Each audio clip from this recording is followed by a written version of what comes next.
She stood in my kitchen like she owned it. One hand on the marble island, the other clutching her fake designer bag. Her tone was clipped, almost rehearsed. "My son's family will be living here now," she said, "so get out." I stared at her for a moment. "Where to?" I asked, voice low. She smirked. "Go to the dump, where you belong." And she walked away, like she hadn't just shattered 10 years of my life with one sentence. I didn't fight. I didn't scream. I just picked up my keys, grabbed my bag, and left. But I was smiling, because her words weren't a victory. They were a trigger.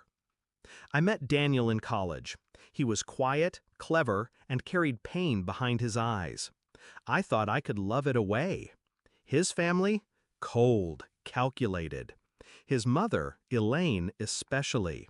She always wore pearls and wielded guilt like a blade. I married him anyway, moved into the house I helped renovate, paid bills, supported his failing business. I loved him. That was my first mistake. Things shifted slowly. He started locking his phone, spending weekends with the guys.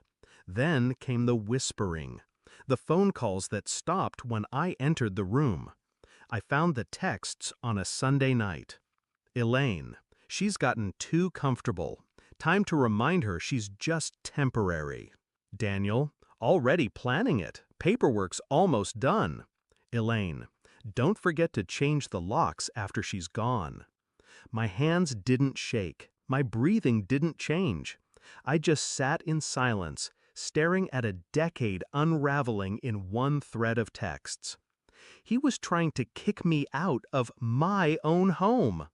The deed, in his name, yes. But the down payment? My inheritance. My mother's deathbed gift. And they thought I'd just walk away? No, I would disappear. But only to sharpen the blade. First move, I left. Without a word. That disarmed them. They assumed I'd run to a friend, a shelter, maybe the dump his mother suggested. Instead, I went to my lawyer, the real one, the one I'd kept on retainer since the first time Elaine hinted at a prenup loophole. Turns out, my name wasn't on the deed, but neither was Elaine's. And Daniel had used joint funds, my income, to pay the property taxes. Community property, marital assets, traceable transfers, all legally documented. I had the blueprint to dismantle them. While they were busy moving their suitcases in, I froze the joint accounts. While Elaine redecorated my living room, I had a forensic accountant flag Daniel's business loans, the ones I co-signed. And while they slept peacefully in the bed I once shared with him, I filed for an emergency injunction to block the sale of the house. Daniel was blindsided. Elaine was furious. But legally, they couldn't touch a cent. I wasn't just fighting back. I was setting the table for a feast of consequences. A week later, court day arrived. I wore black. Simple, controlled. Elaine showed up overdressed. Daniel looked confused. He tried to greet me with a pathetic smile. I walked right past him. Inside, I handed the judge 2 thick folders, one with bank statements, co-signed loans, and evidence of marital contribution. The other, printed texts, screenshots, voicemails. "Get her out. She's just a liability now. She won't fight. She's too weak." Weak. That word echoed through the courtroom like a ticking bomb. When I finished reading the messages aloud, the silence was suffocating. Even the judge leaned back. Then I made my final request: exclusive occupancy of the home, division of assets, and restitution. The ruling? Swift, brutal, beautiful. Daniel lost the house. Elaine was barred from the property. The accounts were split, favoring me due to documented financial abuse. His failing business? Frozen, pending investigation. I left the courthouse without looking back. That night, I returned to my house, alone.